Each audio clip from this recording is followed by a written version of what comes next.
Welcome to another episode of Recovery Dialogues and Sober Stories. Today, we delve into the transformative power of creativity in addiction recovery. While traditional therapies are crucial, incorporating artistic expression through activities like art therapy, music therapy, and theater can provide unique benefits. These creative outlets allow individuals to explore their emotions, understand the root causes of addiction, and develop a positive self-identity. Art therapy, in particular, has proven to be effective in addiction recovery by helping individuals investigate the connections between their thoughts, feelings, and behaviors associated with substance use. Music therapy, on the other hand, can reduce denial and resistance, increase motivation for treatment, and improve communication. By incorporating creativity into recovery programs, individuals can redefine themselves beyond the addiction label and discover their talents, strengths, and passions. This empowers them to envision a different path for their recovery and overcome addiction. Moreover, creative therapies provide a safe space for individuals to process trauma and co-occurring disorders, reducing the likelihood of using substances as a coping mechanism. The benefits of incorporating creativity into addiction recovery extend beyond the individual. Artistic expression has the potential to reduce stigma, inspire others, and contribute to the cultural discourse surrounding addiction. By sharing their recovery journey creatively, individuals can break down societal stigmas and offer hope to others struggling with addiction. Additionally, creativity plays a significant role in post-traumatic growth, aiding in positive psychological changes following a traumatic event. Through creative activities, individuals can express their emotions, process their trauma, and find meaning and purpose in their lives. This builds resilience and self-efficacy, enhancing confidence in their ability to cope with adversity. The relationship between addiction recovery and creativity is multifaceted and intriguing.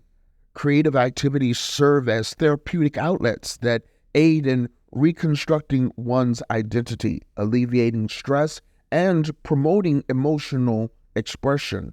They offer a new focus, breaking the cycle of addiction and preventing cravings or triggers. By incorporating creativity and artistic expression into addiction recovery programs, individuals can unlock their creative confidence and recovery capital, supporting their healing journey and reducing the risk of relapse. So, join us as we explore the transformative power of creativity in addiction and mental health recovery. Today, we are joined by Mary and Nicholas, two individuals with lived experience in addiction and recovery. They will be sharing their unique insights and personal journeys of how creativity played a crucial role in their healing process. Our conversation will center around the unexpected connection between creativity and addiction recovery and the transformative potential of artistic expression in personal growth. We will gain perspectives on how creative pursuits can catalyze change in one's life and the profound impact it can have on the recovery journey. Let's welcome Mary and Nicholas to the show. I'll start with you, Mary. Hearing about individual recovery journeys is always inspiring, mainly because people find different methods to heal themselves when properly motivated and focused. I'm interested in learning about your experience with addiction and recovery and how your creativity played a role in the healing process. Hello, Antonio. Thank you for having me. I am an author, and writing has always been my go to thing to comfort me in my times of trouble. So, when I was having addiction problems and when I was diagnosed with bipolar disorder, writing was the most soothing thing for me, both in journal form and when I was having emotional distress. I actually composed some books that I have since had published.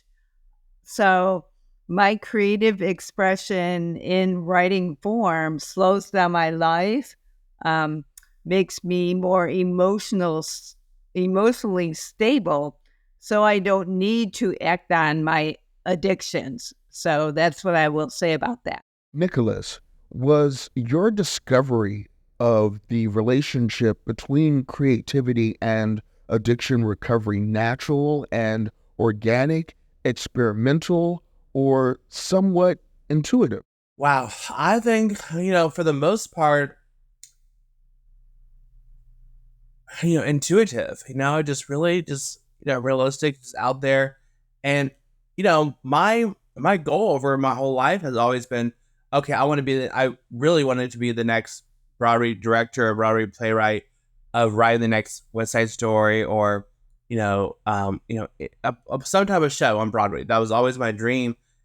And then little did I know that my passion for theater would come back in a different direction, but this time it would be more writing plays and musicals to educate our community about mental health, about stopping the stigma associated with mental illness, and not just, and also even creating films. And so I just never even expected it, at that point. Never even knew that's where my life. If you had asked me this 20 years ago, where I would be today, or even further than that, like, especially during my high school years, I would probably say no. I'm not going to be writing any plays about drinking and driving, depression, stuff like that. But I feel like it's been a blessing because I've now been able to advocate in a more creative and different approach than normal. Mary, I'm fascinated by the idea that engaging in creative activities can help us better express our emotions and overcome recovery challenges. Can you share how these activities have helped you personally? Yes, I would say I agree that creative expression is a big help. And they have helped me personally by um, allowing me to look beyond my labels and look beyond my addictions and take me one step further into what really is of value to me. And I get to, with my writing, I get to, um, like you said, express my emotions, get in touch with how I feel, get away from the need for addiction or to use, and also remind me of the talents I have. So um, it really brings me to who I am as opposed to what is wrong with me. It's a real reframe for me. And it gets me to a place where I am grounded as opposed to um, it gets me to a place where I realize what is well about me rather than what is wrong with me. And that's the healing place for me.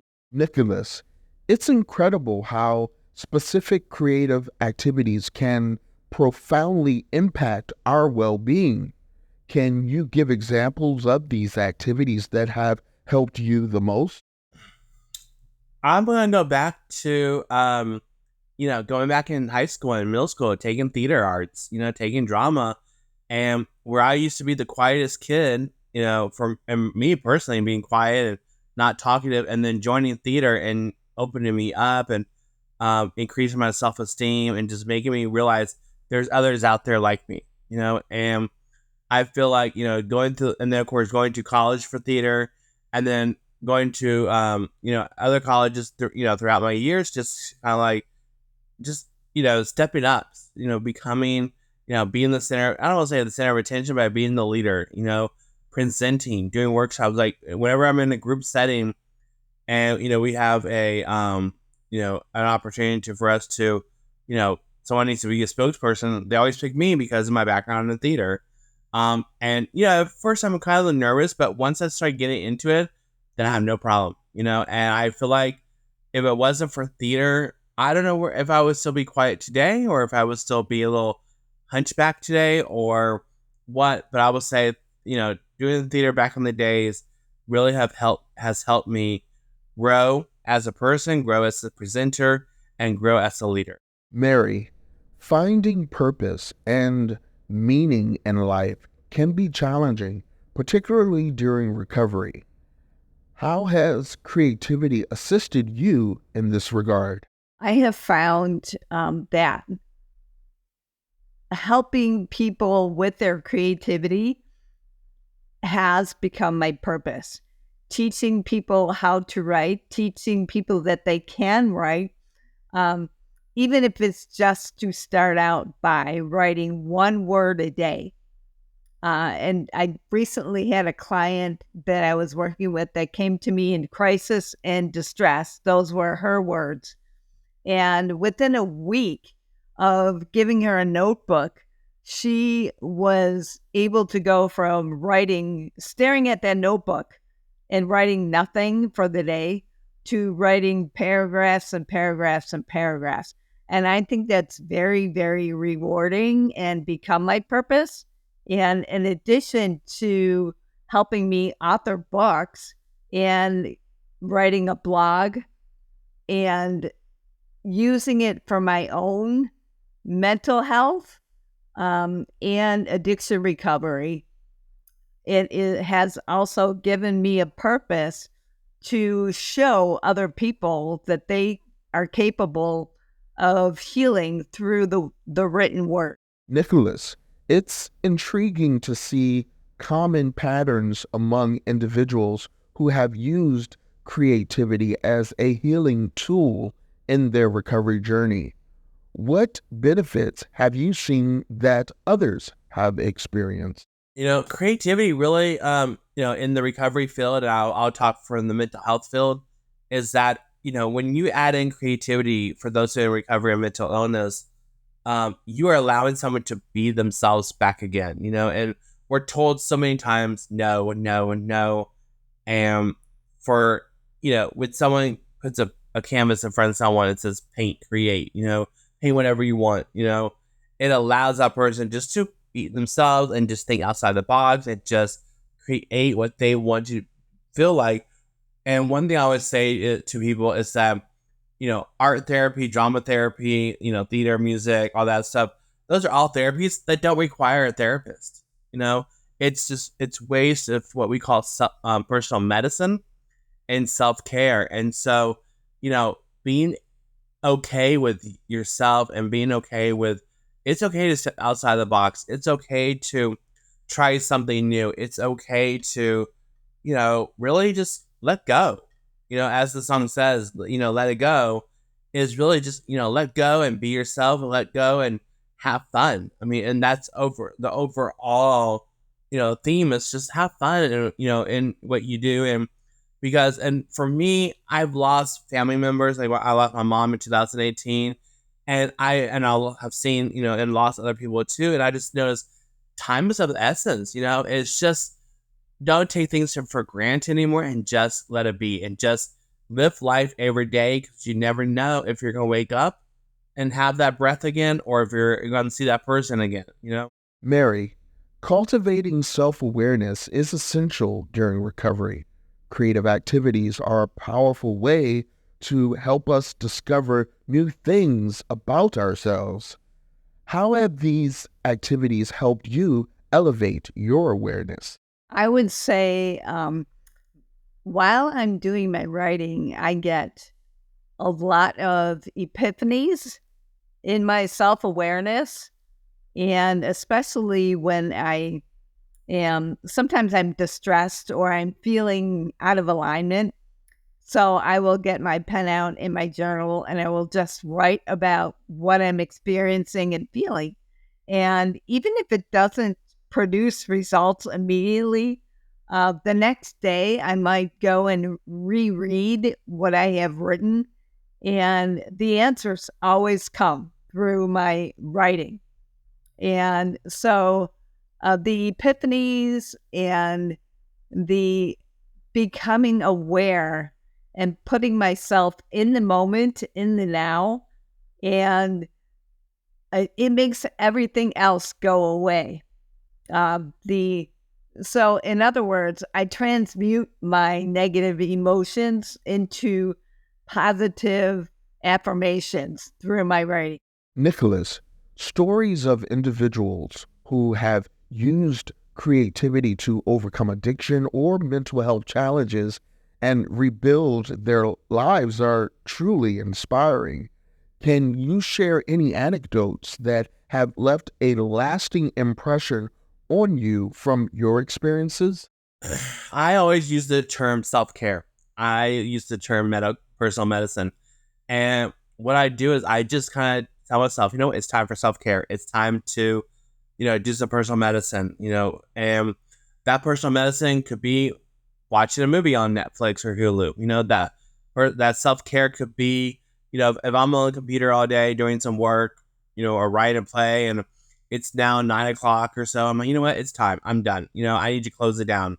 And, closing off my computer, going, getting ready for bed, take a hot shower, getting ready for bed. But at least I have turned off the computer. And even though I have access to my email on my phone, I might see an email come through. I might say, and I'll probably save it for the next day, but I'm not going to get up and go back on the computer and, email someone about it. So, that has been what I've done to really take care of my self-care, and my personal medicine has really put it top boundaries, within my own lifestyle and everything, and within in my own life, and getting the rest, that I need to. And so it's really just kind of like,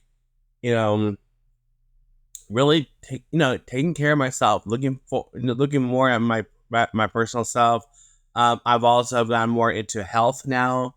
Trying to like eat a lot more healthier. Because like I said, in last summer, August 2022, I had a scare that I was in ICU for a whole week, and while I there were things about high blood pressure and all this other stuff, I didn't know what was going to happen. And for all I know, I could have passed away, and I did with all this stuff. So it was an eye opener for me. In that whole week I was in the hospital to really get my shit together and and get things going. And that's where I started getting more into my health. I started getting more into self care. And so I would say, and those are probably a lot. And also just getting involved in things that I want to get involved in, and also being able to say no now. If kind of like check in, and if someone wants me to help them coordinate an event, instead of saying yes all the time now, I'm looking at my calendar and just checking in to see, okay, what's going on? Can I really fit this in?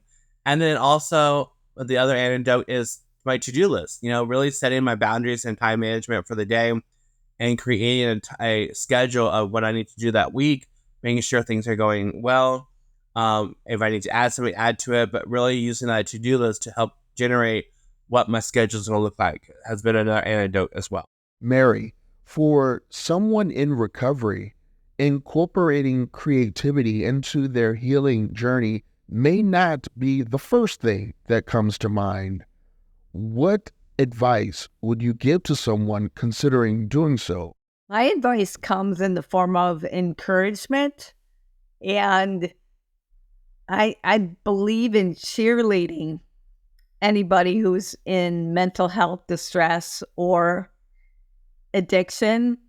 And for me, it was admitting it's one thing to admit that you're an addict or you're having mental distress. It's another to take that next step and move beyond it. And creativity in my mind, is the best way to do that, or a very effective way of doing that. And I remind people, you have to get back to the crux of who you really are. And creativity is the best way to finding that. And that if they really want to reap the benefits of recovery, expressing their creativity is a fantastic and magnificent way of doing it. Discovering the masterpiece of who they really are. For this last question, I'd like to get both of your thoughts. We'll start with you, Nicholas. As we continue to develop our approach to addiction and mental health treatment and recovery, how do you see creativity playing a role in the future? What are your thoughts? The good thing about creativity is that it's always there, and I don't feel like it's ever going to go away. And as you talk about in the future, I feel like, people are going to have new ideas. People are going to come up with different approaches. Besides painting, there's people that like to, besides painting canvases, there are people that like to paint rocks. There are people that like to crochet. There are people that like to sing and write poetry. And there's all different types of ways to be creative. And as the years go on, and I say because of COVID a lot of times too, because, we all had gone virtual, is that, while we went virtual for a while and everything else, now people are starting to want to get out. People are wanting to start going out to other classes, going out to events. And so I would say in the future, even though COVID is going to be around for a while, it's time for people to step outside their comfort zone, step outside and go to these classes, or, just go to the park and paint and draw, But as the future goes on with the creativity, it's never going to stop. It's just going to get more procedures and more technology is going to come. It's going to arise, and more opportunities I feel like are going to come for people too, as well. And so we just need to be ready for any change, any adaptation that happens in the form of creativity. Mary, anything you'd like to share? I really like the idea of using creativity as a sustainable path to recovery. And I like that in the field right now, there are so many, there's so many avenues to recovery. And there's so much, I like the concept of having people uniquely define their idea of addiction or mental illness, or whatever words you want to use. And also, they're defining their meaning to the word creativity, because it's different for everybody. But once they do that and find their muse, so to speak, or their unique meaning of creativity and what is meaningful to them and what avenues they want to use, I think people are unstoppable.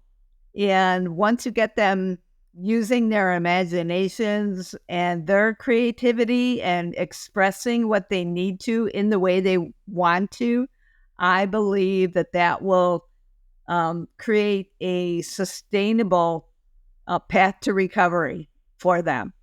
And that's an amazing thing to celebrate for everybody. Thank you, Mary and Nicholas, for your stories and insights. To further the discussion on recovery and creativity, we have the pleasure of introducing Douglas Smith, an author, online therapist, and creativity coach. Douglas is the brilliant mind behind the thought-provoking book, The Infinite Artist. With his extensive experience as a therapist and coach, he founded the House of Flow, a supportive community that caters to artists and creatives from all walks of life. Douglas is passionate about teaching the creative process and exploring the profound connection between art and meditation.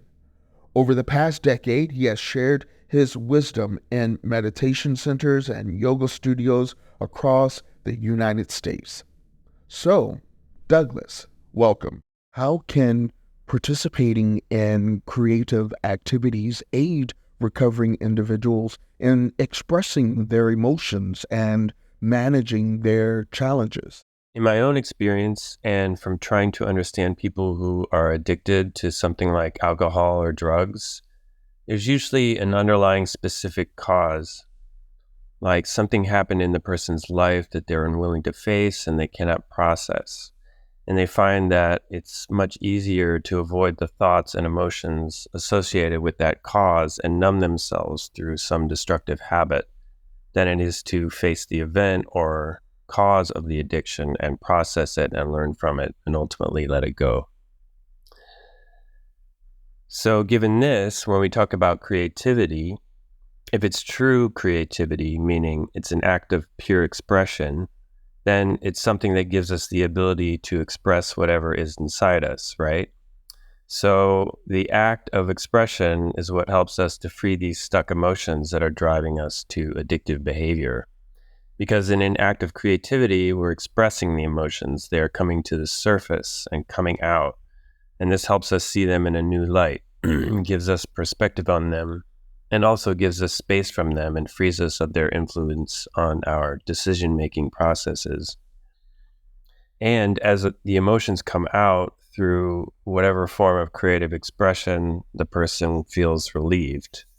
And why do they feel relieved? Because they're not spending all of this energy trying to suppress them. It always takes energy to suppress an emotion. And why is this? Because emotions always seek expression. It's the nature of them to want to free themselves, to want to come up and be known. And also, when we suppress emotions, we do it automatically, mostly without being conscious of it, because we've been conditioned to think that expressing emotions is socially unacceptable. So this is why it takes effort to suppress them. So if negative emotions are, in fact, the underlying cause of people's addictions, which I believe they are, then creativity is a no-brainer in terms of helping people come out of their addictions. I've seen this happen in my own life, and I've seen it happen in others also. Embracing my own creative purpose has really helped me overcome a lot of emotional problems and challenges and addictive predispositions that I've had over the years. That and also meditation, which has a very similar effect on the emotional state that creativity does, in my experience. What, in your view, makes creative expression such a potent tool in the recovery journey? Creative expression is a potent tool for recovery because, number one, it's fun. Once a person really experiences the exhilaration that can come from true creative expression, like when you're playing music and you get deep into the flow of it and lose yourself in it, this is such a magical place, and it's a positive place, a happy place. And it's natural to the body. It feels good and it's healthy, not just because we're expressing our emotions, but because we become aligned with what is happening in the moment. There's no worrying about the past or future, which don't exist anyway, except in the thinking mind. And the thinking mind is not functioning at that level. So in creativity, we have the ability to go to a place that doesn't allow for the cause of addiction to happen. It's a beautiful thing, and because it's fun, we want to do it again and again. Could you provide examples or anecdotes about clients you've treated in your practice who may have used specific creative activities or expressive forms that you found particularly effective in supporting their healing? I teach a class which I call the emotional laundry chute practice. And this is a brush and ink exercise. And so usually what I have people spread out on the floor with big sheets of newsprint paper, and either black ink or some kind of colored paint and a big paintbrush. And what happens is we go into our bodies and explore a specific emotion for some time. It's kind of a meditative process because we're going into the body in a meditative state. And then we express that specific emotion through the brush onto the paper. So the process is all about feeling and letting go, not about thinking about anything or making any kind of judgment.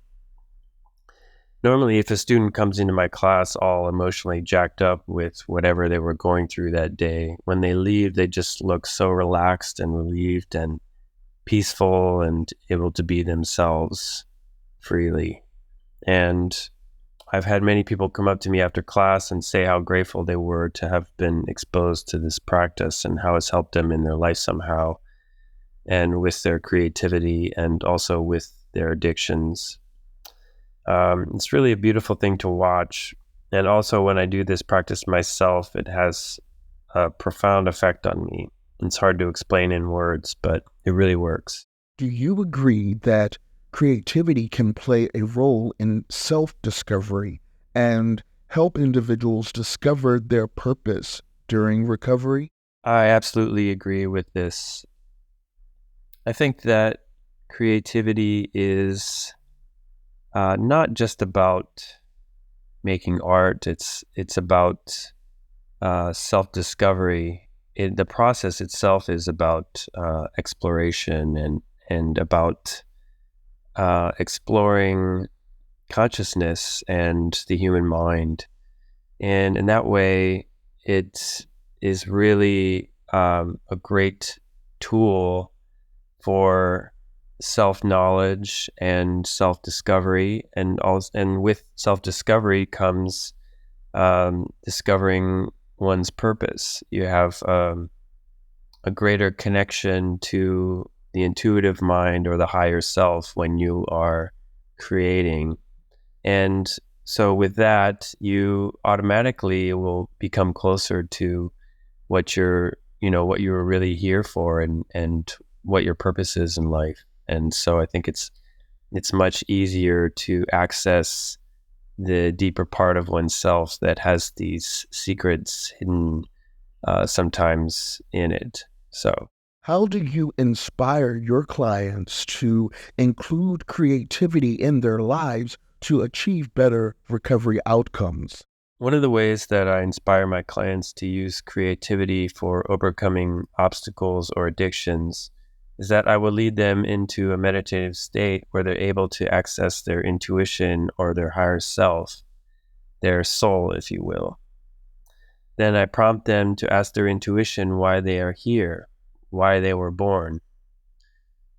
Usually they come up with something they didn't really know about, like that they were born to play in some way or to explore something. So I'm just exposing or revealing their natural inclinations towards play, towards fun. And that usually means creating in some way. It involves a creative act in some form or another. And they often will get really excited about it because they didn't know that that was an option to them before. Or they were told at some point, usually when they were young, that they didn't have creative abilities, or that they had to learn how to work a job and not really have fun in a creative way. Can you explain how creative pursuits may help individuals rebuild their self-esteem? True creativity is fearless. It's not worried about what people will think when it's done. It's not really concerned about what is right or wrong. It doesn't know about sin or shame or anything that seeks to hinder the human spirit. Its nature is abundant and free and loving. And so when a person gets the courage to do a purely creative act, that act becomes a part of them, part of who they are. And the more they do it, the more it becomes part of them, and the more courage they build to do it more. It becomes a kind of an upward spiral for them. And they feel a sense of accomplishment because they went through with it. They completed it. And along with this sense of completion, this sense of accomplishment, they feel lighter, more freed up from the thought patterns and emotions that kept their self-esteem down. They feel more like themselves, more able to be who they are without judgment. And so their self-esteem naturally goes up. Is it possible to misuse creativity and impede recovery? What potential obstacles or challenges might recovering individuals face when seeking to engage in creative activities, and how can they be addressed? This is a really good question. I think if the creative process is not done within a safe container or a safe space, one can more easily become triggered by something emotionally, and that can become chaotic and hinder any kind of supportive intentions. It seems to me that chaos is not creative. It's connected to the thinking mind, and it's fixated somehow on negative emotions, so it can become destructive and get out of control. Not that we're really trying to control anything here. Creativity is not about control, it's about letting go. But letting go can be a tough thing for some people because they're afraid to let go. So I would say that it's really important to make a safe space that is meditative and calm and loving or compassionate, to make a container for the letting go process, for the expression to happen without chaos or confusion. So the main obstacles in my mind are whatever gets in the way of creating that safe space. As well, I think it's important to have clear communication about the creative process that they're doing. So I usually will talk about how emotions work and why we have them, and how the creative process helps with understanding and releasing them. Additionally, I would say it's super important to be very grounded and clear in myself when I'm leading students or clients through the creative process. This helps in alleviating fears that may come up in them and makes them more comfortable with letting go. Lastly, what advice would you give to someone in the early stages of recovery who wants to incorporate creativity into their healing process? I would say just trust the process and stay connected to your heart. That's probably the most important thing. Stay connected and, just trust and let go into the creative process and see what happens. It can be a magical experience if you let it. Thank you, Douglas, for your expertise and inspiring comments. As we near the end of this episode of Recovery Dialogues and Sober Stories, we want to express our heartfelt appreciation to our amazing guests, Mary, Nick, and Douglas. Your openness and sharing your personal journeys and insights has been truly inspiring. Your narratives have demonstrated the power of recovery and the strength of human spirit. Thank you for your bravery and vulnerability.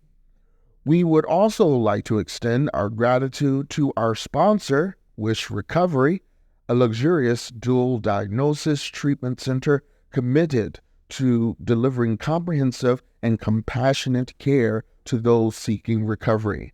Your support, Wish, enables us to continue bringing these critical conversations to our listeners and raising awareness about the transformative possibilities of recovery.